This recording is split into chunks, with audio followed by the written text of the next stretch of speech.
अस्सलाम वालेकुम, नमस्कार, सत श्री अकाल एंड गुड इवनिंग। मैं हूँ अर्ज़ काज़मी और आप हमेशा की तरह से देख रहे हैं पॉइंट ऑफ व्यू। हमारे साथ हैं डॉक्टर अभिषेक मिश्रा। बहुत शुक्रिया सर, आज तो सलमान खान लग रहे हैं। हाँ, मैंने भी सोचा कि सस्ता सलमान खान लगने का प्रयास करूँ। 2 रुपए में कोई मिलेगा। नहीं, नहीं तो सर, बड़े अच्छे लग रहे हैं, रेड बड़ा सूट कर रहा है आप पे। लेकिन हाँ, मैंने कहा कि सांडों से दुश्मनी करनी है तो लाल पहनना पड़ेगा, आप समझ रही हैं ना? तो खैर एनीवेज़ बहुत-बहुत धन्यवाद। सबसे पहले तो आपको नव वर्ष की हार्दिक शुभकामनाएँ। आप थैंक यू। बड़ा अभी आपके 3-4 वीडियोज़ मैंने देखा सुबह-सुबह मेरे यूट्यूब के सजेस्टेड वीडियोज़ में आया and you you spoke very well. तो वही बहुत-बहुत बधाई हो आपको, बड़ा अच्छा बोला आपने and I am honoured and privileged to be on your show. Thank you so much sir. मैं तो कोशिश करती हूँ कि सच्ची बात करूँ और अब बहुत से लोगों को बुरी भी लग जाती है। लेकिन आज हम जो बात करेंगे सर इस रीजन में, यानी जो एशिया का ये हिस्सा है जहाँ पे हिंदुस्तान है, पाकिस्तान, चाइना, ईरान, अफगानिस्तान, इन कंट्रीज में आपके ख्याल से पीस कितना इम्पोर्टेंट है? एक दूसरे के साथ इनको किस तरीके से जुड़ के रहना चाहिए? और एक बार हमने जैसे देखते हैं हम कि बार बार, मैं इसमें टेररिज्म की बात नहीं कर रही हूँ, ये मैं क्लियर कर दूं, इसमें टेररिज्म नहीं, लेकिन ये कि जो कंट्रीज टू कंट्रीज टेंशन रहती है आपकी, चाइना के साथ, बांग्लादेश के साथ, हमारी भारत के साथ, तो कभी ईरान, कभी अफगानिस्तान, ये सब चीजें जो है जो चल रही हैं वो किसी भी कंट्री को कितना नुकसान पहुंचाती हैं? देखिए आरजू जी, पहले पीस को डिफाइन कर लेते हैं कि पीस है क्या, वरना आपने जो इक्वेशंस दिए हैं हर इक्वेशन डिफरेंट है। जैसे इंडिया चाइना का रिलेशनशिप देख लें तो उसमें वायलेंस एक बार हुआ 1962 में, और छोटी छोटी वायलेंस ऐसे होती रही हैं, बट कोई बहुत ज्यादा वायलेंस नहीं हुआ है इस रिश्तों के बीच में। हालांकि रिश्ते में तनाव जरूर रहा है, और वो शायद जो एक 100 साल का इतिहास जो है उसकी एक रियलिटी है भारत और चाइना के रिश्तों में। जिस तरीके से चाइना ने अपनी इंडिपेंडेंस पाई, जिस तरीके से भारत ने अपनी इंडिपेंडेंस पाई, दोनों में जमीन और आसमान का अंतर है। तो वो माइंडसेट का अंतर था जो दिखा भी चाइनीज बिहेवियर में over the period of time. But धीरे धीरे चाइना ने भारत की रियलिटी को एक्सेप्ट करना शुरू कर दिया है। चाइना को यह भी मानना पड़ेगा कि डेमोक्रेसी, फ्रीडम, फ्री सोसाइटी, इसके साथ भी इकोनॉमिक डेवलपमेंट किया जा सकता है, और भारत ने उसको करके दिखा दिया है कि आपको लोगों के खुले विचारों से डरने की जरूरत नहीं है। आप लोगों को बोलने दें, उनको आज़ादी दें, उनको स्वतंत्रता दें, अपनी अपनी जो उनकी राय है उसको रखने का, और उसके बाद भी आप डेवलप कर सकते हैं। आप उसके बाद भी एक सुपर पावर बनने की ओर गामजन हो सकते हैं। भारत ने उसका एग्जाम्पल दे दिया चाइना को। China have to think about it. दूसरा, आपने अगर देखे तो भारत और चाइना के रिश्तों में उतनी ज्यादा अभी तक वॉयलेंस नहीं है। और अगर हम पीस की 3 कैटेगरी लें, पीस नंबर 1 जहां पे कि एवरी ईयर डेथ जो है वो कॉज ऑफ ये वॉयलेंट एक्सचेंज की वजह से 200-300 से ज्यादा है। चाइना और भारत उसमें कहीं भी नहीं आते। साल भर में ऐसी कोई भी झड़प नहीं हुई। गलवान में हुआ था 2 साल पहले या 3 साल पहले, उसमें भी जो इंडियन कैजुअलिटीज थी 21 थी, और जो चाइनीज कैजुअलिटी थी 50 to 62 अनऑफिशियली जो रिपोर्टेड कैजुअलिटीज हुआ करती। तो India China is not that violent, it's definitely not. मतलब हमारी जो प्रॉब्लम है वो वॉयलेंस की नहीं है अभी फिलहाल, वो है डिस्ट्रस्ट की, और मुझे उसमें कोई वॉयलेंस का फ्लेयर अप होता दिख नहीं रहा।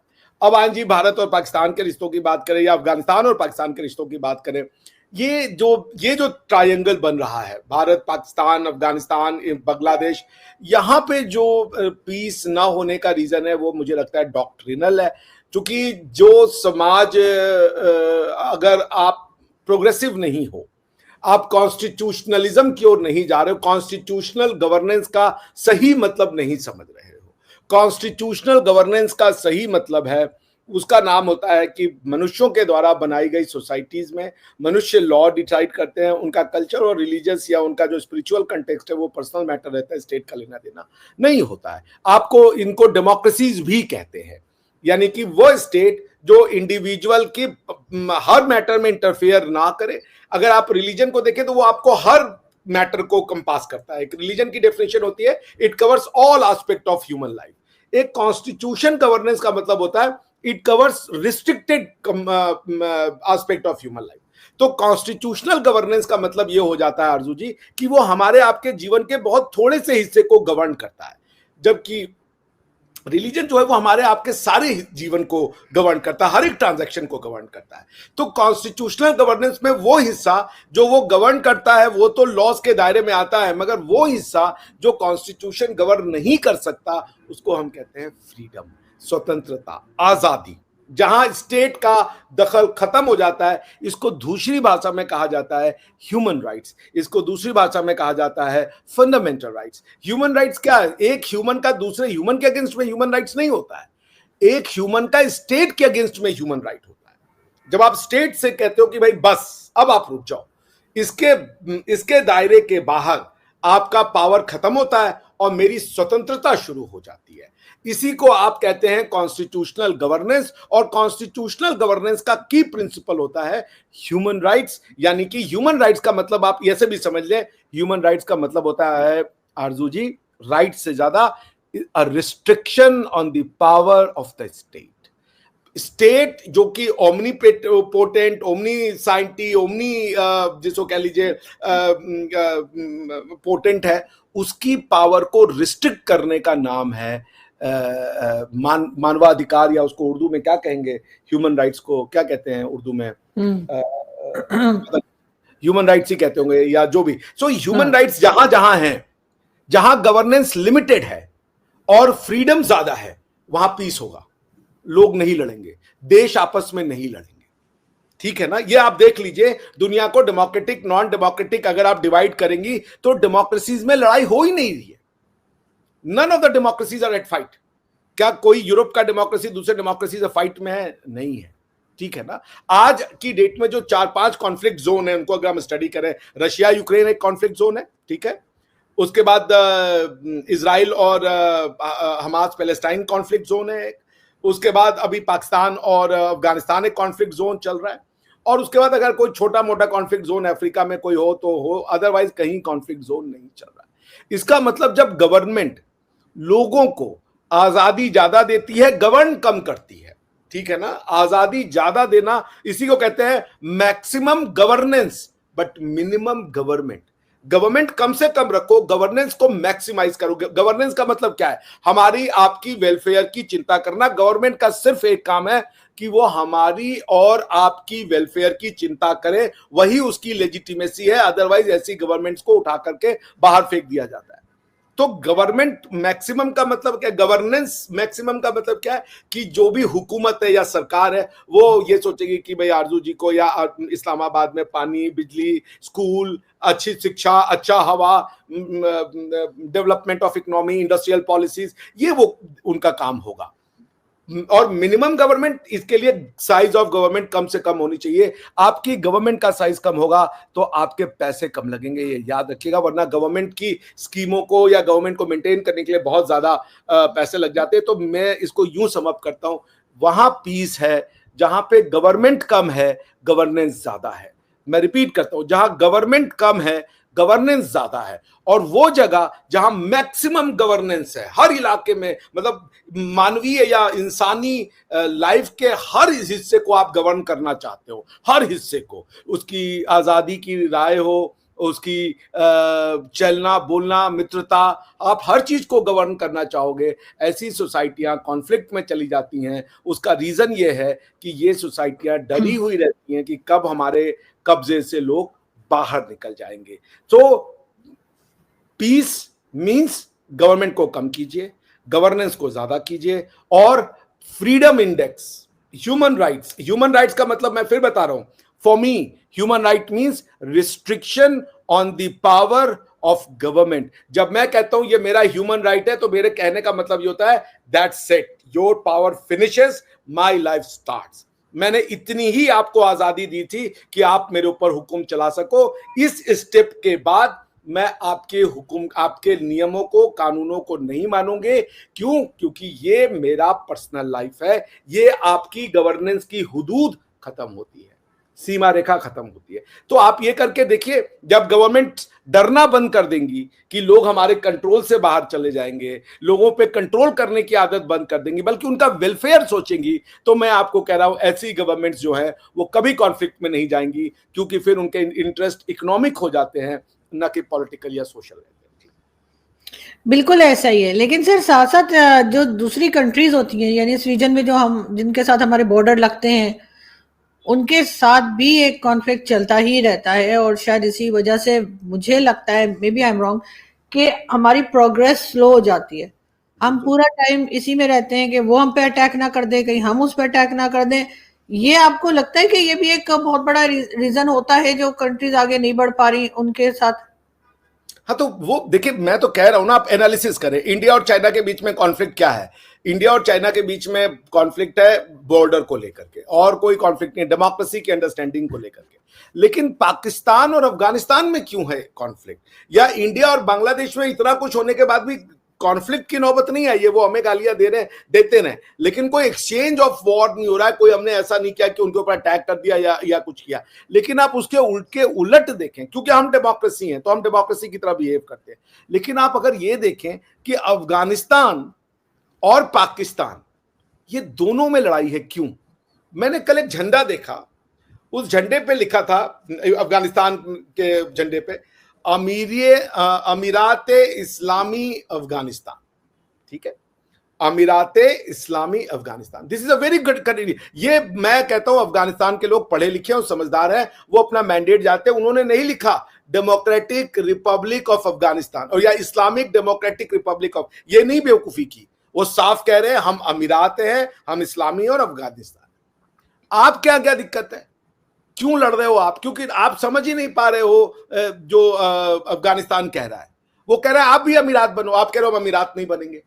और आज ही मैं आपका प्रोग्राम देख रहा था, एक आपके सज्जन आए थे प्रोग्राम में, वो कह रहे हैं जी पाकिस्तान पहला ऐसा देश है जो कलमे के नाम पे। तो फिर आप क्यों लड़ रहे हो उनसे? भाई ना करो ऐसा, ना एक तरफ जाओ, एक तरफ आप भी अमीरात इस्लामी पाकिस्तान बने, देखिए पीस आ जाएगा। क्योंकि इस्लामी मुल्क भी आपस में नहीं लड़ रहे हैं। अभी नॉट नेसेसरीली करेक्ट, क्योंकि सऊदी अरेबिया और ईरान और इराक की भी लड़ाइयां चल रही हैं, बट हाँ। शायद इस इलाके में ना हो। क्योंकि देखिए बांग्लादेश आपको कितना प्यार से बुला रहा है, आज अभी आपके फॉरेन लेकिन मिनिस्टर सर साहब। ये नहीं सर, आप सही कह रहे हैं, लेकिन ये हम रिलीजन के बेस पे बात नहीं कर रहे। वैसे भी तो हमारे कहीं ना कहीं पे, चाहे भारत के साथ हो, चाहे अफगानिस्तान के मैं साथ हो, इवन रिलीजन की ईरान बात के ही नहीं साथ, किया कुछ ना कुछ इस आरजू रीजन में टेंशन तो बनी नहीं, हुई मैं है ना। मैं रिलीजन की बात ही नहीं कर, मैं कह रहा हूं कॉन्स्टिट्यूशनल गवर्नेंस। आप अपनी सोसाइटी को कैसे रन करना चाहते हो, रिलीजन की बात ही नहीं है। रिलीजन को मैं कह रहा हूं क्लैरिटी ऑफ थॉट तो लाओ ना। अगर आप डेमोक्रेटिक कॉन्स्टिट्यूशन चाहते हो, democratic Republic form of society चाहते हो, तो आप फिर freedom of speech and expression को नहीं कर सकते।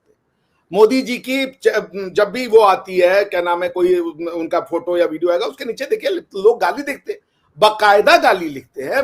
आपको द वायर, अब मैं नाम नहीं लेना चाहता, ऐसे न्यूज चैनल है जो सारा दिन बैठ करके मोदी को ये बड़ा कातिल है, मुसलमानों का कातिल है, ये वो सारा दिन कहते हैं। वो कारवां है, स्कूप हुप है, ऐसे कई चैनल हैं, ये चैनल है, वो लिखते हैं मोदी जी के अगेंस्ट में। बट ठीक है, this is what the beauty of the democracy is. सब मोदी की प्रशंसा करें, ये भी ठीक नहीं है। मैं ये भी नहीं कह रहा हूं कि वायर गलत है या सही है, होना चाहिए, वायर का समाज में स्थान होना चाहिए। क्यों? क्योंकि जिसको उनसे सब्सक्राइब करना है वो उनसे सब्सक्राइब करे, हर कोई एक आदमी से। तो मेरे कहने का मतलब यह है, मैं रिलीजन को नहीं ला रहा था, कि कॉन्स्टिट्यूशनल गवर्नेंस अगर रिलीजन से लाना है तो फिर रिलीजन पे जाइए।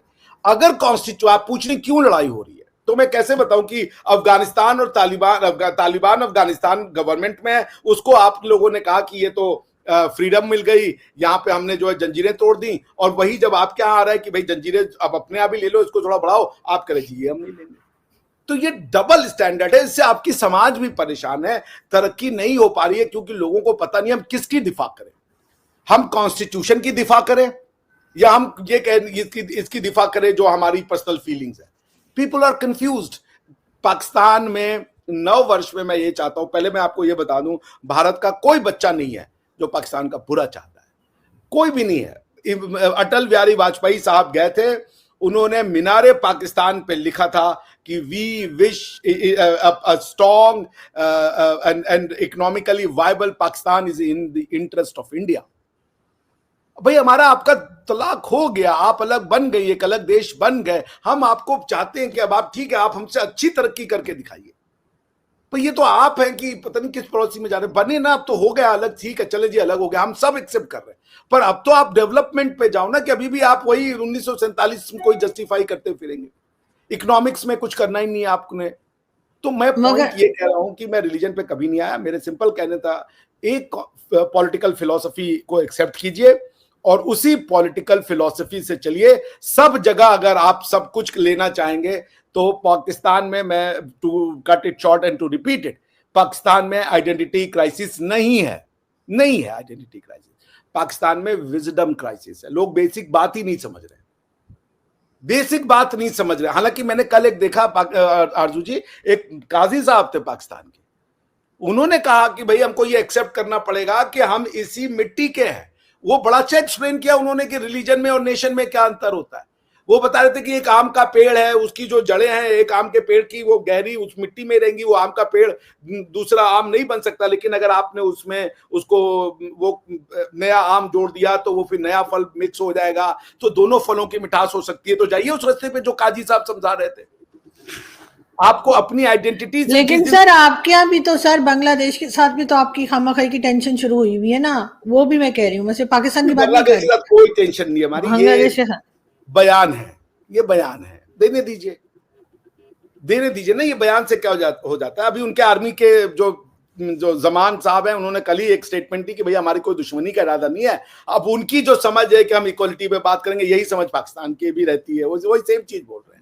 तो भारत का जो पाकिस्तानी वो जो है ना, वो भारत का जो वो है, वो रिकंसाइल नहीं कर पाता अपनी इंडियन आइडेंटिटी पे और अपने रिलीजियस आइडेंटिटी में। ये उसको रिकंसाइल सीखना पड़ेगा। इसी को हम कह रहे हैं विजडम क्राइसिस। दोनों को साथ लेके चल सकते हो बाबा, दोनों साथ लेके चली जा सकती है।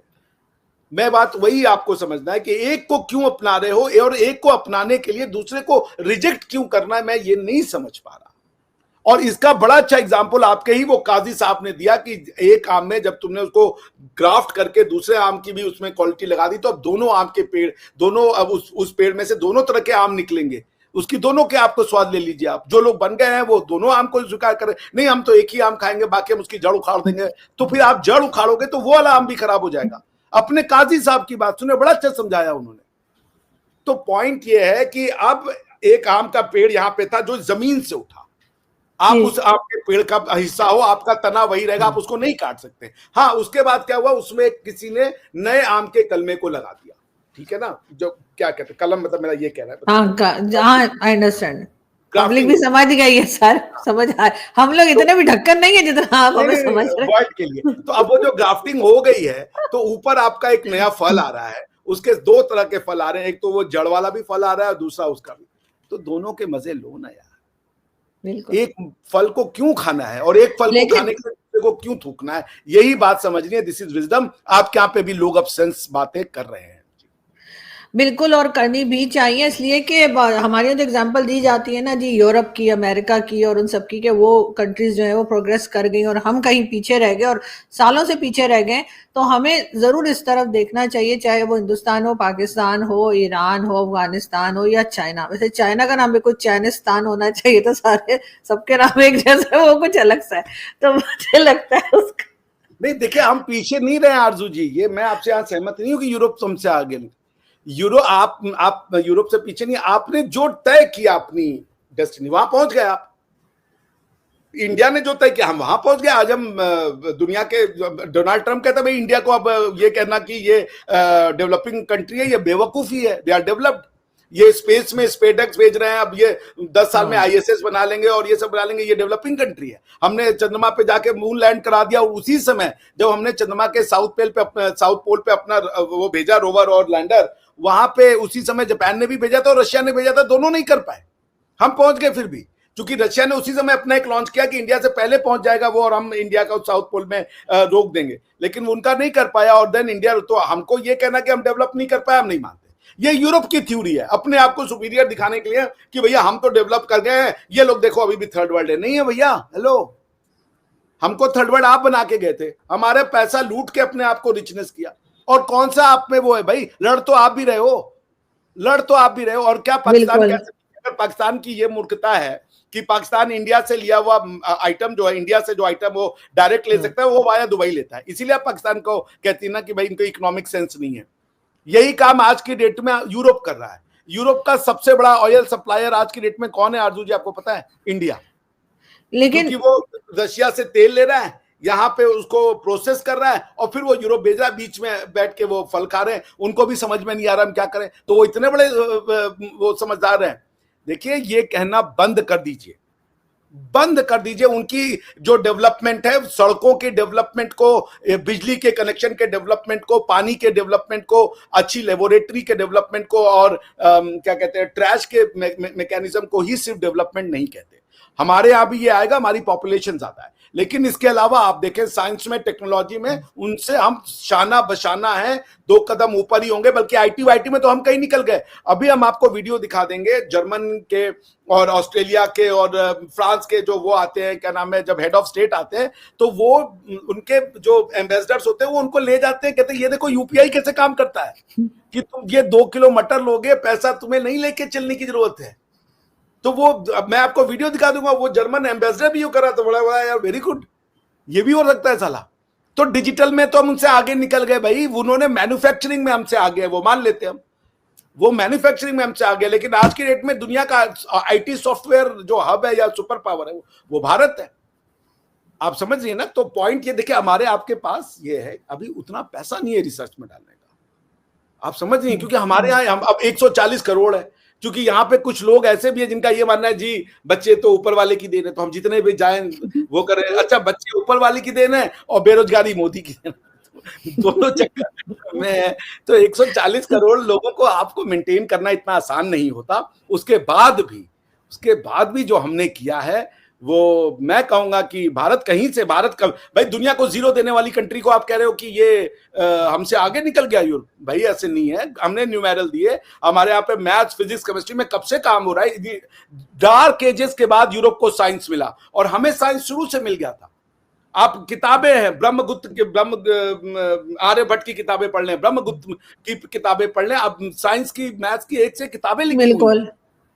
तो मैं ये कह रहा हूं कि हमें ये कह देना कि हम, भाई कॉलोनियलिज्म ने, तुमने हमारे पैसों को उधर ले गए पूरा का पूरा यूरोप में, हमें गरीब कर दिया, और उसके बाद हमें बता रहे हो कि हम वो है। अभी तो 70 साल ही हुए हैं रेस में, और 70 साल के अंदर मैंने तुम्हारे मुंह से ये कहलवा दिया कि 21वीं शताब्दी एशिया की होगी, और एशिया में भी इंडिया की होगी।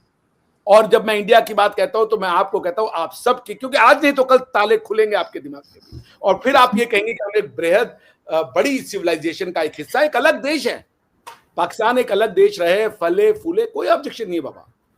लेकिन हम सब एक बड़ी परिवार का, जैसे यूरोप है आज, वो यूरोपियन आइडेंटिटी पे स्ट्रांग अपनी वो करते हैं। तो हम भी एक समय कहेंगे कि हम इंडियन सब कॉन्टिनेंट का पार्ट है, पाकिस्तान एक अलग देश है, अफगानिस्तान एक अलग देश है, सब अपना अपना डेवलप कर रहे हैं, सब अपने अपना वो कर रहे हैं। जैसे अमेरिका को कनाडा कहता है कि अमेरिका कहता है कनाडा को, आप हमारे 51वें स्टेट बन जाओ। हम वो नहीं कहने वाले आपको, हम कह रहे हैं भाई आप खुशी से रहे, कुशल मंगल रहे, बस डेवलप करें, साइंस में, टेक्नोलॉजी में, इसमें आप डेवलपमेंट करें, ट्रस्ट कीजिए। भारत से ज्यादा प्रसन्न कोई नहीं होगा। भारत के कई ऐसे बॉर्डर है, कई लोग इंडिया पाकिस्तान बॉर्डर को भारत के हर बॉर्डर की रियलिटी देखते नहीं। भारत के कई ऐसे बॉर्डर है, एक सिपाही भी नहीं खड़ा होता वहां पे। नेपाल के साथ ऐसे बॉर्डर है, म्यांमार के साथ ऐसे बॉर्डर है, हमारे एक सिपाही नहीं होता, लोग यूं जाते हैं यूं आते हैं। बिल्कुल सर, और वो हमने देखा कि किस तरीके से नेपाल के जरिए सीमा हैदर 4 बच्चों समेत यूं गई और यूं ही बैठ गई। तो इससे पता तो ये लगता है कि ऐसा नहीं होना चाहिए। और जहां तक आप कह रहे हैं कि हमारे दिमागों पे ताले हैं, तो वो चाबी से नहीं खुलेंगे सर, जंग लग गया, अब उसमें हथौड़ा मारना पड़ेगा तभी खुलेगा ताला।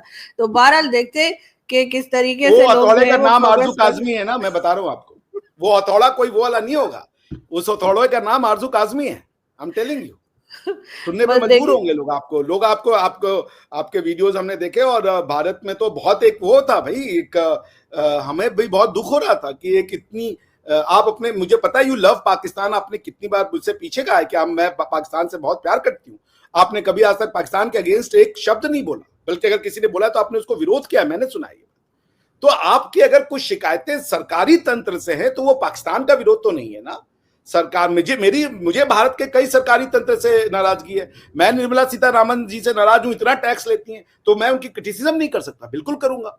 ये कौन सी बात हुई? आपने आज तक पाकिस्तान के अगेंस्ट में एक बात नहीं बोली, बल्कि you have only fought for the, आप पाकिस्तानी सच्ची इसलिए भी है क्योंकि आप चाहती हैं कि आपका देश तरक्की करे, क्योंकि आप चाहती हैं जो सही तरक्की है यूरोप में, इंडिया में, चाइना में, वो तरक्कियां होती हैं, और यही आप चाहती हैं। और आप क्या मांग रही हैं भाई?